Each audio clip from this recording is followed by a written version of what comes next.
નમસ્કાર વિદ્યાર્થી મિત્રો, સ્વાગત છે તમારું ધોરણ 8 વિષય ગણિત ચતુષ્કોણની સમજ. આપણે અહીં આ વિડીયોની અંદર સ્વાધ્યાય 3.2 નો મહાવરો કરીશું. એની પહેલા આપણે સ્વાધ્યાય 3.1 નો મહાવરો કર્યો હતો. હજુ સુધી તે ના જોયો હોય તો સૌપ્રથમ તે સ્વાધ્યાય 3.1 નો અભ્યાસ કરો. તો મિત્રો, આપણે આ વિડીયોની અંદર સ્વાધ્યાય 3.2 નો મહાવરો કરીશું. ચેનલને સબસ્ક્રાઇબ ના કરી હોય તો ચેનલને પહેલાં સબસ્ક્રાઇબ કરજો, લાઈક કરો, શેર કરો અને જરૂરથી એની અંદર કોમેન્ટ કરો. તો ચાલો મિત્રો, આપણે શરૂઆત કરીએ સ્વાધ્યાય 3.2. મિત્રો, અહીં આપણે સ્વાધ્યાય 3.2 નો અભ્યાસ કરીશું. સંપૂર્ણ સોલ્યુશન કરીશું. પ્રશ્ન 1, પ્રશ્ન 2, પ્રશ્ન 3, 4, 5 અને 6. તો પહેલો પ્રશ્ન આપણે લઈશું. પ્રશ્ન નંબર 1, નીચેની આકૃતિઓમાં x શોધો. હવે તમને અહીંયા બે આકૃતિઓ આપી છે. તો બંને આકૃતિમાં, આપેલ આકૃતિમાં જે આ બહિષ્કોણની આકૃતિ છે, બરાબર, તો એમાં આપણે એ સમજવાનું છે કે બહિષ્કોણ, બરાબર, કે જે માપનો સરવાળો, બહિષ્કોણના માપનો સરવાળો આપણને ખ્યાલ હોવો જોઈએ કેટલો થાય છે, 360 અંશ થાય છે. બહિષ્કોણના માપનો સરવાળો કેટલો થાય છે, 360 અંશ થાય છે. તો અહીંયા પહેલી આકૃતિની આપણે વાત કરીએ, તો પહેલી આકૃતિમાં તમે જુઓ, તમને 3 ખૂણા આપવામાં આવેલ છે, જેમાં 2 ખૂણા તો આપેલ છે, પણ ત્રીજો ખૂણો આપણે શોધીશું. બરાબર, 3 ખૂણા છે, એમાં એક ખૂણો x દર્શાવેલ છે, જે x નું મૂલ્ય આપણે અહીંયા એનો ઉકેલ મેળવીશું, શોધીશું. તો અહીંયા 3 ખૂણા છે, 3 ખૂણાઓનો માપનો સરવાળો 360 અંશ થવો જોઈએ. ખ્યાલ આવે છે મિત્રો? 360 અંશ થવો જોઈએ. એમાં 2 ખૂણા આપેલ છે, ત્રીજો ખૂણો આપેલ નથી, એનો મતલબ કે એ x છે. તો અહીંયા આપણે લખી શકીએ કે બહિષ્કોણના માપનો સરવાળો 360 અંશ થાય છે. આપણે એ નંબરની આકૃતિ છે એનો ઉકેલ મેળવીએ તો પહેલા તો સૌપ્રથમ એ લખી શકીએ કે બહિષ્કોણના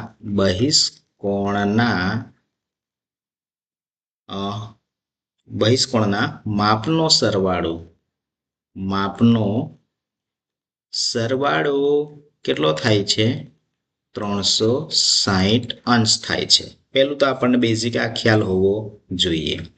હવે આપણે 3 ખૂણાઓ લખીશું, જેમ કે 125 અંશ, 125 અંશ અને આ x. 3 મળીને કેટલા થવા જોઈએ, 360.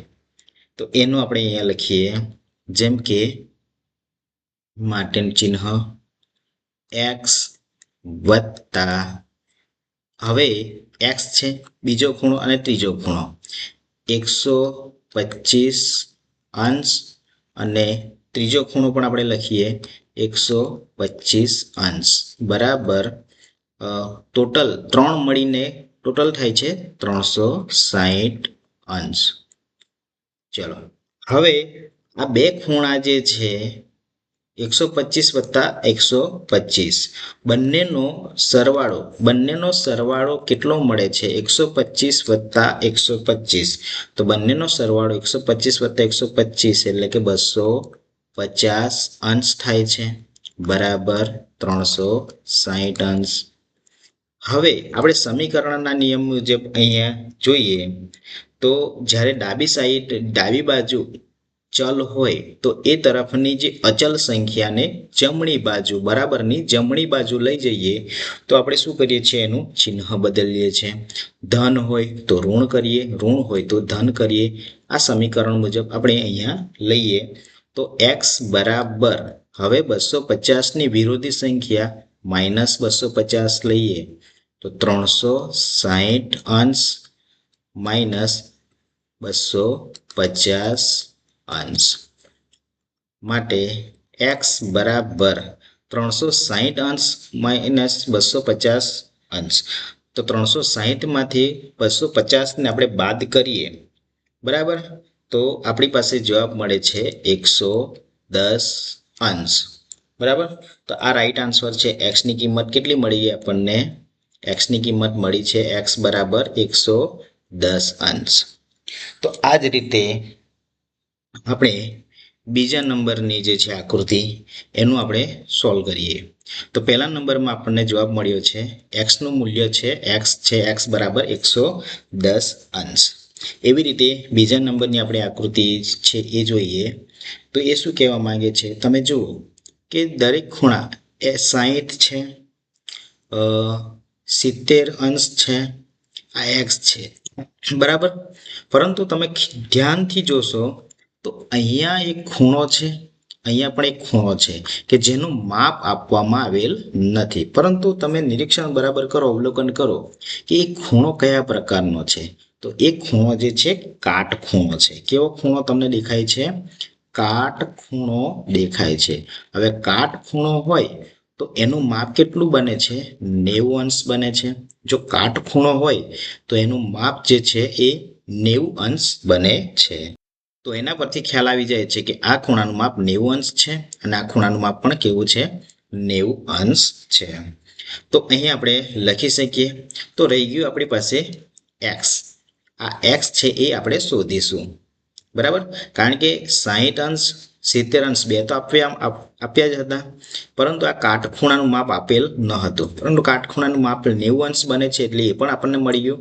રહી ગયું એક્સ ખૂણો. તો એક્સનું મૂલ્ય આપણે શોધીશું.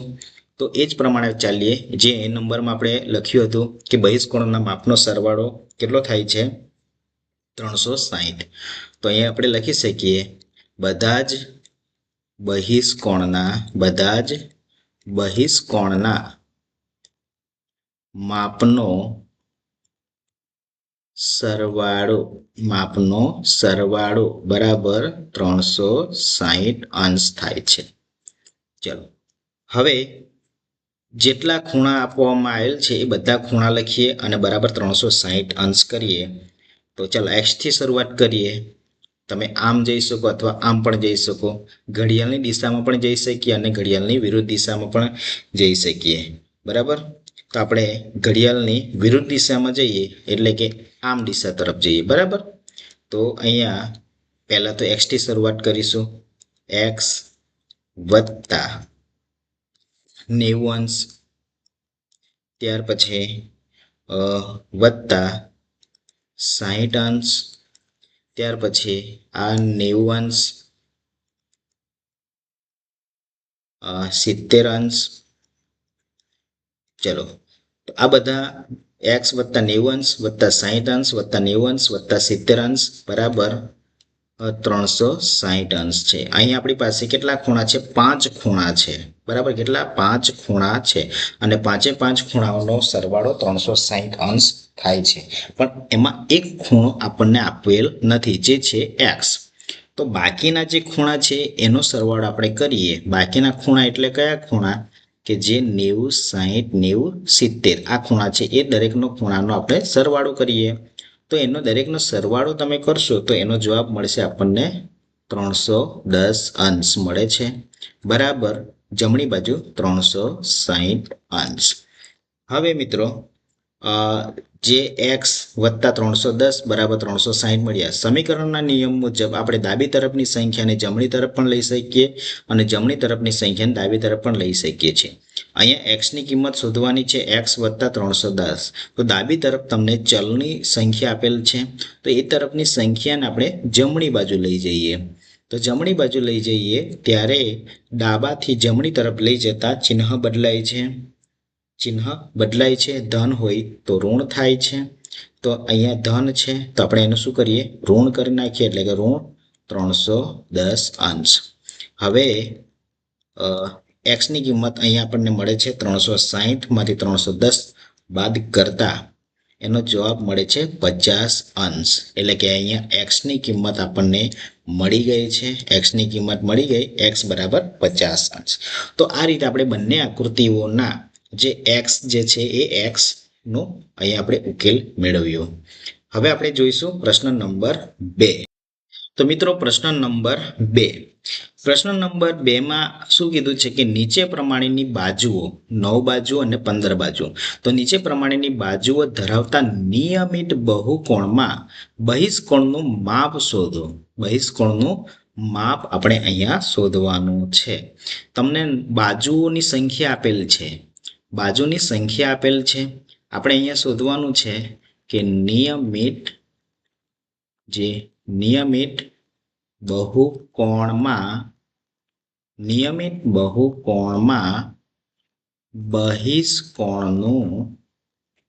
બહિષ્કોણનું માપ. ઓકે, નિયમિત બહુકોણમાં બહિષ્કોણનું માપ શોધવાનું છે. તેમાં તેમને બાજુની સંખ્યા આપવામાં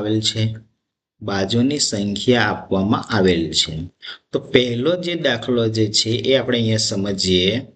એ નંબર છે, બાજુની સંખ્યા કેટલી છે? 9 બાજુ છે. કેટલી? 9 બાજુ છે. હવે મિત્રો, જે 9 બાજુ છે એને આપણે ધારી લેવાની છે n તરીકે. બરાબર, એટલે કે n બરાબર 9. જેટલી બાજુ હોય છે એને n બરાબર 9 લેવાની છે. એટલે કે 9 સંખ્યા છે તો બાજુની સંખ્યા 9 બાજુ એટલે કે n બરાબર 9 થઈ. કે જે બહિષ્કોણની સંખ્યા 9 છે. બહિષ્કોણની સંખ્યા 9 છે એમ કહેવાય. બહિષ્કોણની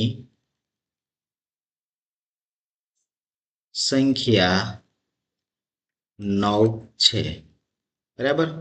હવે આપણે જાણીએ છીએ કે બહિષ્કોણ જે છે એક આ જે છે એ નિયમિત બહુકોણ કહેવાય છે.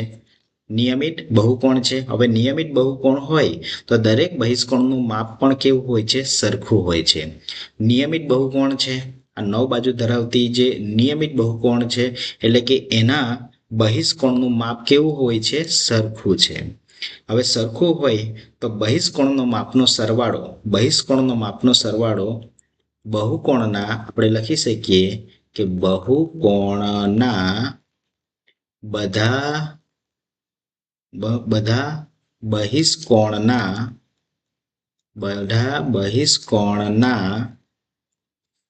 માપનો સરવાળો 360 અંશ થાય છે. બરાબર. બહુકોણના બધા જ બહિષ્કોણના માપનો સરવાળો 360 અંશ થાય છે. સવાલ એ છે કે 9 બાજુ ધરાવતો, એટલે આપણે અહીંયા લખી શકીએ કે 9 બાજુવાળા બહુકોણના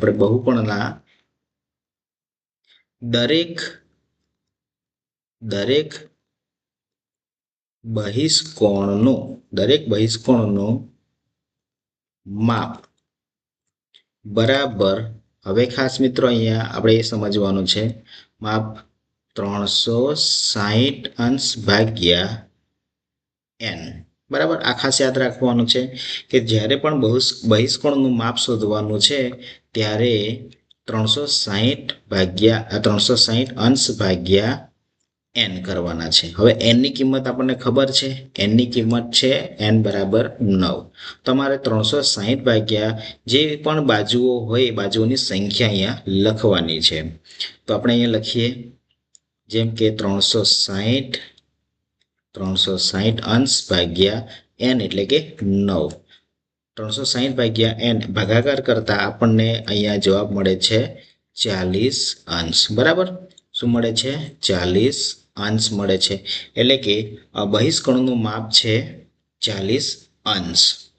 એ જ રીતે આપણે અહીંયા બીજા નંબર એટલે કે 15 બાજુ ધરાવતો હોય એની આપણે અહીંયા સોલ્વ કરીએ, મહાવરો કરીએ તો શું જવાબ આવે છે એ આપણે નક્કી કરીએ. અહીંયા તો જુઓ મિત્રો, અહીંયા બીજો છે 15 બાજુ ધરાવતું બહુકોણમાં બહિષ્કોણનું માપ શોધવાનું છે. એમાં બાજુની સંખ્યા જો 15 હોય, બાજુની સંખ્યા 15 હોય તો બહિષ્કોણની સંખ્યા જે છે એ આપણે 15 છે એમ દર્શાવી શકીએ. બહિષ્કોણની જે સંખ્યા એટલે કે 15 બાજુઓ ધરાવતો બહિષ્કોણની જે સંખ્યા એટલે કે n બરાબર 15. હવે બહુકોણના બધા બહિષ્કોણના માપનો સરવાળો 360 અંશ થાય છે. બાજુવાળા એટલે કે જે 15 બાજુવાળા 15 બાજુવાળા બહુકોણના દરેક બહિષ્કોણનું માપ બરાબર 360 ભાગ્યા n. n ની કિંમત 15 છે એટલે કે એ છે 15 બાજુ. તો 360 અંશ ભાગ્યા 15 બરાબર ભાગાકાર કરતા જવાબ શું મળે છે? 24 અંશ. એટલે કે 15 બાજુ વાળા નિયમિત બહુકોણમાં બહિષ્કોણનું માપ 24 અંશ મળે છે, જ્યારે 9 બાજુ વાળા નિયમિત બહુકોણમાં બહિષ્કોણનું માપ શું મળતું હતું? 40 અંશ મળતું હતું. તો આ રીતે આપણે પ્રશ્ન 2 જે છે એનો સ્વાધ્યાય કર્યો, મહાવરો કર્યો. તો હવે આપણે જોઈશું નેક્સ્ટ આગળ પ્રશ્ન નંબર 3. તો પ્રશ્ન નંબર 3 છે, એક નિયમિત બહુકોણને કેટલી બાજુઓ હોય તો તેના દરેક બહિષ્કોણનું માપ 24 અંશ થાય છે? સવાલ એ છે કે નિયમિત બહુકોણ છે. નિયમિત બહુકોણ એ કોઈ પણ હોઈ શકે છે, ચોરસ હોઈ શકે છે, શતકોણ, સપ્તકોણ, અષ્ટકોણ, બરાબર. પણ એમાં આપણને જણાવ્યા મુજબ કેટલી બાજુઓ હોય, કેટલી બાજુઓ, 4 બાજુ, 5 બાજુ, 6 બાજુ કે 7 બાજુ, કોઈ પણ કેટલી બાજુઓ હોય કે દરેક બહિષ્કોણનું માપ 24 અંશ થાય છે, એટલે કે દરેક બાજુઓના માપનો ખૂણો 24 અંશનો બને છે. તો એના માટે આપણે શું કરવાનું છે કે જે કેટલી બાજુઓ, બરાબર, કેટલી બાજુઓ છે. હવે આ જે છે એ નિયમિત બહુકોણ છે, એ તો આપણને ખબર છે. અને નિયમિત બહુકોણ એટલે બહિષ્કોણનું માપ પણ કેવું હોય છે? દરેક બહિષ્કોણનું માપ પણ કેવું હોય છે? સરખું હોય છે. મિત્રો, બહિષ્કોણના બધા જ માપનો, બધા જ ખૂણાના માપનો સરવાળો કેટલો બને છે? ખ્યાલ છે? હવે ખ્યાલ હોવો જોઈએ કે બહિષ્કોણના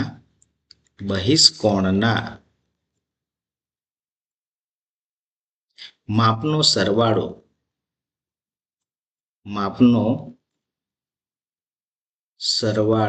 કેટલો બને છે? 360 અંશ છે, બરાબર. 360 અંશ છે.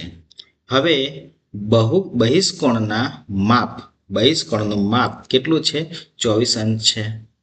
માટે બહિષ્કોણનું માપ કેટલું છે? 24 અંશ છે, બરાબર. 24 અંશ છે. તો અહીંયા આપણે બાજુઓ શોધવાની છે. તમને ખ્યાલ છે કે નિયમિત બહુકોણમાં જેટલી બાજુઓ હોય એટલા ખૂણા હોય છે, તો અહીંયા આપણે ખૂણાઓની સંખ્યા શોધી શકીએ. ખૂણાઓની સંખ્યા મળે એટલે આપણને એની બાજુઓ પણ મળી જાય છે. તો અહીંયા આપણે લખી શકીએ કે બહુકોણના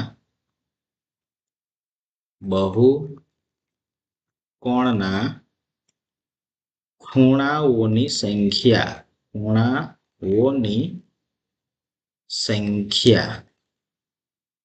બરાબર 360 અંશ ભાગ્યા જે n આપણે દર્શાવતા હતા, બરાબર, એની જગ્યાએ આપણે લખીશું 24 છે. નિયમ આ જ 360 અંશ ભાગ્યા n. અહીંયા આપણે n બરાબર શું દર્શાવતા કે જે બાજુ, બરાબર ને, બાજુ જે દર્શાવતા હતા n, બરાબર. તો એ જ વસ્તુ જે છે એને આપણે ઉપર લઈ ગયા. ચલો હવે અહીંયા આગળ જોઈએ તો 360 અંશ ભાગ્યા 24 અંશ. હવે જ્યારે એનો ભાગાકાર કરવામાં આવે છે ત્યારે આપણને જે જવાબ મળે છે કેટલો મળે છે? 15 મળે છે, બરાબર. શું મળે છે? 15 મળે છે. તો નિયમિત બહુકોણને જેટલા ખૂણા હોય એટલી બાજુઓ હોય છે. અહીંયા આપણને જે મળ્યું એ શું મળ્યું? ખૂણાઓની સંખ્યા મળી. અહીંયા જે મળ્યું એ શું મળ્યું? ખૂણાઓની સંખ્યા મળી, બરાબર. પણ આપણો નિયમ એ છે કે જેટલા ખૂણા હોય, બરાબર, જેટલા ખૂણા હોય તેટલી બાજુ હોય, બરાબર. એટલે કે 15 ખૂણા હોય તો કેટલી બાજુઓ? 15 બાજુઓ થવાની. માટે આપણે લખી શકીએ કે આ બહુકોણને કુલ 15 બાજુઓ છે. તો આ રીતે આપણે પ્રશ્ન નંબર 3 નું સોલ્વ કર્યું, સ્વાધ્યાય કર્યું. એવી રીતે આપણે આગળ જોઈએ પ્રશ્ન નંબર 4. તો મિત્રો આપણે પ્રશ્ન નંબર 4 જોઈએ. એક નિયમિત બહુકોણને કેટલી બાજુઓ હોય તો તેના દરેક અંતઃકોણનું માપ 165 અંશ થાય છે? તો પ્રશ્ન નંબર 4, દરેક અંતઃકોણનું માપ 165 અંશ છે. હવે કુલ બહિષ્કોણનું માપ કેટલું છે? 360 અંશ હોય છે, એ તો આપણને ખ્યાલ છે. પરંતુ બહુકોણના દરેક જે બહિષ્કોણનું માપ અંદર ઓછામાં ઓછું કેટલું હોવું જોઈએ? 180 હોવું જોઈએ. બરાબર, એ કેટલું હોવું જોઈએ? 180 અંશ તો હોવું જ જોઈએ. તો દરેક બહિષ્કોણનું માપ આપણે અહીં લખી શકીએ કે માટે બહુકોણના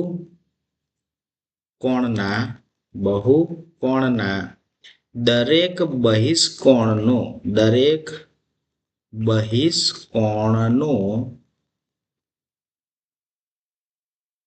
માપ બરાબર 180 અંશમાંથી કેટલું છે? અંતઃકોણનું માપ 165 અંશ છે. તો જ્યારે 180 માંથી 165 અંશ બાદ કરવામાં આવે તો જવાબ મળે છે 15. બરાબર, કેટલા મળે છે? 15 અંશ મળે છે. મિત્રો હવે આગળ જોઈએ તો બહિષ્કોણ જે બહુકોણ છે, બહુકોણના બધા જ બહિષ્કોણના માપનો સરવાળો બહિષ્કોણના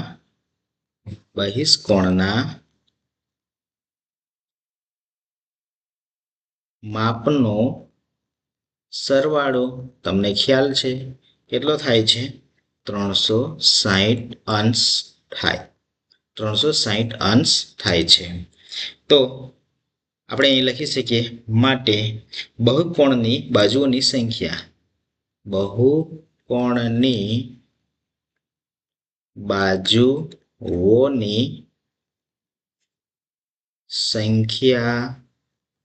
બરાબર 360 અંશ ભાગ્યા 15 અંશ. કારણ કે બહુકોણની બાજુઓની સંખ્યા આપણે શોધવાની છે. બરાબર, તમને ખૂણો આપવામાં ખૂણો આપણે શોધી નાખ્યો છે, પણ બાજુઓની સંખ્યા શોધવાની. તો 360 અંશમાંથી 15 અંશને આપણે બાદ કરીએ તો જવાબ મળે છે આપણને કેટલો મળે છે? 24 મળે છે, કે જે બાજુઓની સંખ્યા છે. બરાબર, કે જે શું કહેવાય છે? બાજુ કહેવાય છે. એટલે કે આપણે અહીંયા લખી શકીએ માટે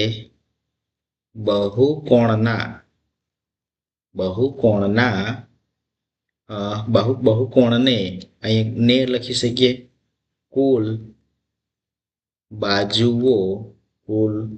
બાજુઓ કેટલી છે?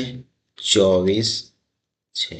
ઓકે, તો આ પ્રમાણે પ્રશ્ન નંબર 4 કે જે એક નિયમિત બહુકોણને કેટલી બાજુઓ હોય તો તેના દરેક અંતઃકોણનું માપ 165 અંશ થાય છે. તો એની 24 બાજુઓ હોય તો તેના દરેક અંતઃકોણનું માપ 165 અંશ થાય છે. પ્રશ્ન નંબર 5 જોઈએ આપણે. મિત્રો હવે પ્રશ્ન નંબર 5માં 2 ઉદાહરણો છે. પહેલું જે છે કે એવો નિયમિત બહુકોણ શક્ય છે કે જેમાં દરેક બહિષ્કોણનું માપ 22 અંશ હોય. અને બીજો પ્રશ્ન એ છે કે શું આ માપ નિયમિત બહુકોણના અંતઃકોણનું હોઈ શકે? કેમ? સવાલ પૂછવામાં આવેલ છે. તો પહેલો જોઈએ પ્રશ્ન નંબર 5માં એ નંબરનો કે એવો નિયમિત બહુકોણ શક્ય છે કે જેમાં દરેક બહિષ્કોણનું માપ 22 હોય.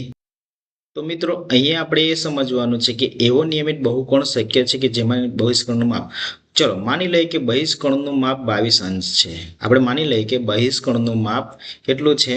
22 અંશ છે. આપણે લખી પણ શકીએ અહીંયા ક્વેશ્ચન નંબર 5માં કે બહિષ્કોણનું જે માપ છે એ છે 22 અંશ છે. બરાબર, હવે જો આપણે અહીંયા બાજુઓની સંખ્યા શોધીએ એટલે કે બહુકોણની બાજુઓની સંખ્યા શોધીએ. કઈ રીતના શોધી શકાય છે? તો કુલ જે સરવાળો થાય છે કેટલો થાય છે? 360. એમાંથી આપણે 22 અંશ બાદ કરીએ. કેટલા? 22 અંશ બાદ કરીએ તો આપણને અહીંયા પૂર્ણ સંખ્યા મળતી નથી, બરાબર. પૂર્ણ સંખ્યા મળતી નથી એટલે કે સંખ્યા મળે છે એ અતિ સંક્ષિપ્ત રૂપમાં, જેમ કે 180/11 આ સ્વરૂપમાં આપણને આનો જવાબ મળે છે, એટલે કે સમય સંખ્યામાં આપણને અપૂર્ણાંકમાં મળે છે.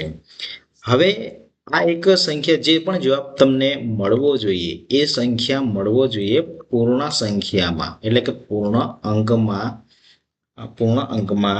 જે છે એ મળે નહીં, એટલે કે પૂર્ણ અંકમાં બાજુઓની સંખ્યા મળતી નથી, બરાબર. આ એક કારણ છે. 180/11 જવાબ મળ્યો, પરંતુ પૂર્ણાંકમાં બાજુઓની સંખ્યા મળતી નથી. એટલે કે આપણે અહીંયા લખી શકીએ કે 180/11 કે જે એ પૂર્ણ સંખ્યા નથી. આમ નિયમિત બહુકોણમાં જે બહિષ્કોણનું માપ 22 ન હોઈ શકે. આ રીતે પણ આપણે નીચે લખી શકીએ છીએ. આગળ જોઈએ બી નંબર. શું આ માપ એટલે કે 22 અંશ છે એ જ છે કે આ માપ નિયમિત બહુકોણના અંતઃકોણનું હોઈ શકે કે કેમ? એના આધારે જ આપણે સોલ્વ કરીએ કે જે બી નંબર છે, બરાબર. આ બી નંબર, શું આ માપ નિયમિત બહુકોણના અંતઃકોણનું હોઈ શકે કે કેમ? તો એના માટે પણ આપણે એ જોઈએ કે અંદરના ખૂણાનું માપ કેવું છે? 22 અંશ છે. બહુકોણના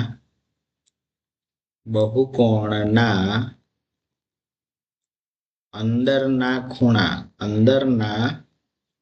ખૂણા જે છે એ ખૂણાનું માપ 22 અંશ છે. ચલો એક વાત આપણે માની લઈએ કે 22 અંશ છે, અંદરના ખૂણાનું માપ 22 અંશ છે. ખરેખર છે કે નહીં છે એ આપણે અહીંયા ચકાસીએ. તો બહુકોણના બહિષ્કોણનું માપ બહુકોણનું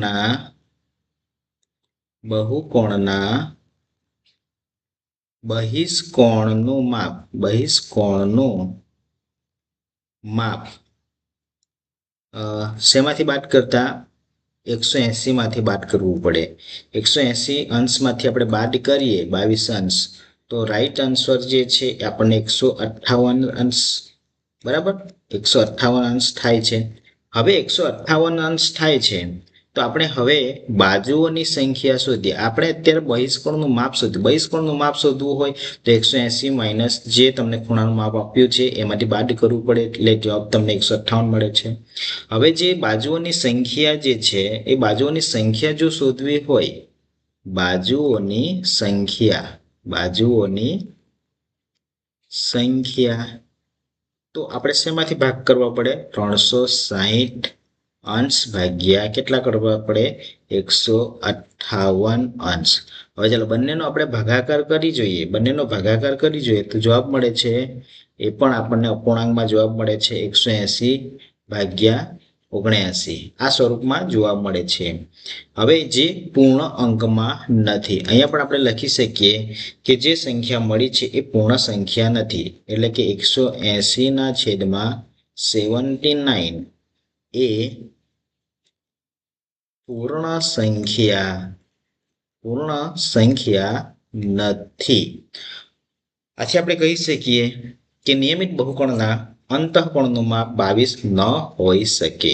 તો આ રીતે પ્રશ્ન નંબર 5 માં એ અને બી નો આપણે અહીં મહાવરો કર્યો. ત્યાર પછી પ્રશ્ન નંબર 6. મિત્રો અહીંયા પ્રશ્ન નંબર 6 શું કહે છે એ આપણે જોઈએ. એમાં પણ બે ઉદાહરણો છે, એ નંબરમાં અને બી નંબરમાં. તો એ નંબરની આપણે વાત કરીએ અત્યારે.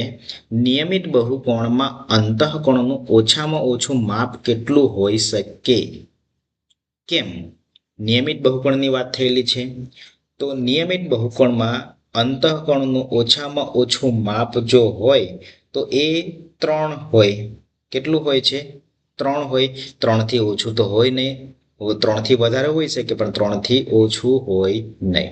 કઈ રીતના એ સમજીએ. જેમ કે અહીંયા આપણે સમજીએ, નિયમિત બહુકોણમાં અંતઃકોણનું એટલે કે અંદરના જે ખૂણા છે એ અંદરના જે ખૂણાનું ઓછામાં ઓછું માપ કેટલું હોઈ શકે છે? 3 હોઈ શકે છે. 3 થી ઓછું હોઈ શકે નહીં, તો બંધ આકૃતિ બની શકે નહીં. એટલે કે 3 થી વધારે હોઈ શકે પણ 3 થી ઓછું હોઈ શકે નહીં. કેમ? તો આ 3 બાજુવાળો નિયમિત બહુકોણ હોય છે. 3 બાજુવાળો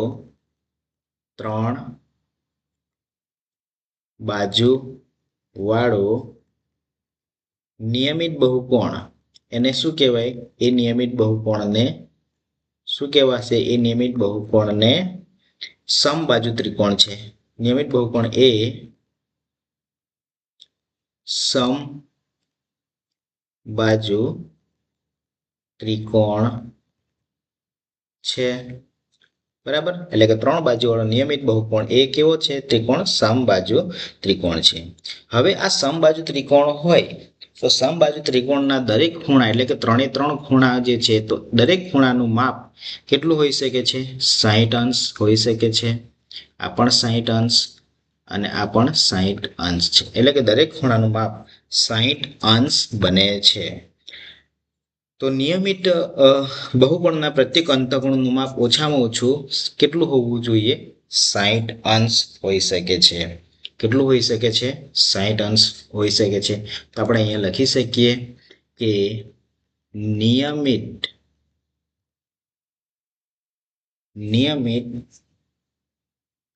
બહુકોણના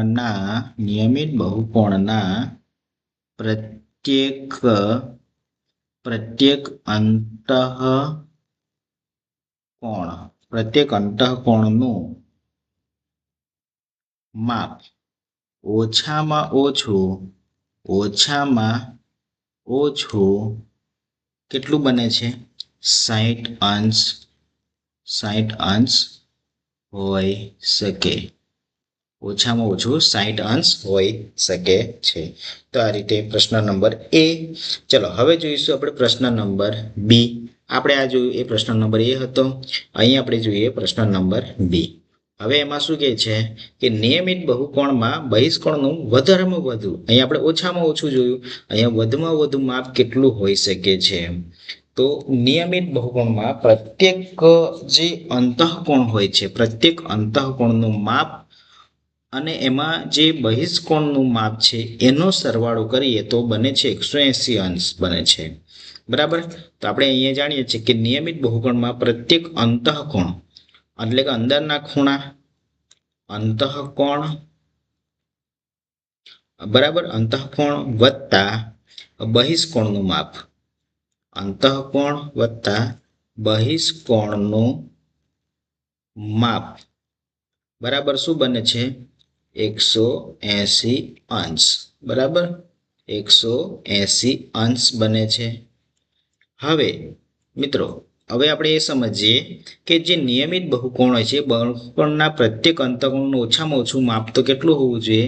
60 અંશ હોવું જોઈએ. જે આપણે પહેલી આકૃતિમાં એ જોયું કે ઓછામાં ઓછું તો જે છે એ 60 અંશ તો હોવું જ જોઈએ. તો બહુકોણના અહીં આપણે લખી શકીએ બહુકોણના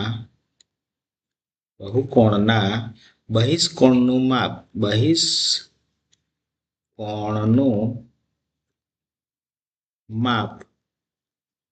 વધુમાં વધુ 180 અંશ હોઈ શકે. એમાંથી 60 અંશ આપણે બાદ કરીએ, ઓછામાં ઓછું જે હોય એ બાદ કરીએ તો કેટલું થઈ શકે છે? 120 અંશ થાય છે. ઓકે, કેટલું થાય છે? 120 અંશ થાય છે. તો આમ બહુકોણના બહિષ્કોણનું માપ વધુમાં વધુ 180 અંશમાંથી 60 અંશ બાદ કરીએ તો 120 અંશ થાય છે. તો આ રીતે આપણે નિયમિત બહુકોણમાં બહિષ્કોણનું વધુમાં વધુ માપ કેટલું હોઈ શકે છે એનું પણ આપણે સોલ્વ કર્યું. તો આ રીતે સ્વાધ્યાય 3.2 તમારી નોટબુકમાં લખી.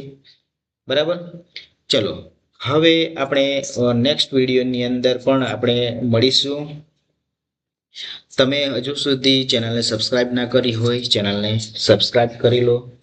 વિડીયો ગમ્યો હોય લાઈક કરજો અને જરૂરથી તમારા મિત્રો સુધી એને શેર કરજો. મિત્રો સ્વાધ્યાય 3.2 પછી સ્વાધ્યાય 3.3 પણ નેક્સ્ટ વિડીયોની અંદર આવી જશે. બરાબર?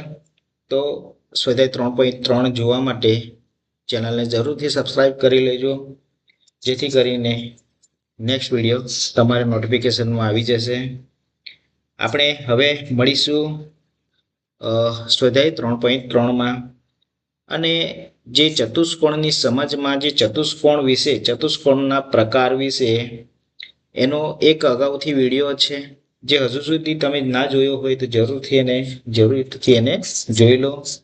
એમાં આપણે ચતુષ્કોણના પ્રકાર, એમાં આપણે ખૂબ જ સરસ મજાની વાત કરેલી છે ચતુષ્કોણના પ્રકાર વિશે, કે ચતુષ્કોણના ઉદ્ભવ એટલે કે એના પ્રકાર ક્યાંથી ક્યાં સુધી જાય છે. એમાં સમલંબ ચતુષ્કોણ, બરાબર, ચતુષ્કોણમાં પતંગાકાર ચતુષ્કોણ હોય છે. એમાં સમાંતર ચતુષ્કોણના વિવિધ અંગોની પણ આપણે વાત કરેલી છે. ઓકે, અને એના ખૂણાઓની પણ વાત કરેલી છે. એના આધારે કયા કયા ચતુષ્કોણ બને છે એની આપણે સંપૂર્ણ માહિતી એ વિડીયોની અંદર આપવામાં આવેલ છે. તો એ વિડીયો હજુ સુધી ના જોયો હોય તો એ વિડીયો જરૂરથી જોઈ લેજો. તો મળીશું આપણે નેક્સ્ટ વિડીયોની અંદર. ત્યાં સુધી વિડીયોને લાઈક કરજો, ચેનલને સબસ્ક્રાઈબ કરજો અને તમારા મિત્રો સુધી એને જરૂરથી શેર કરજો. ઓકે, ચાલો મિત્રો.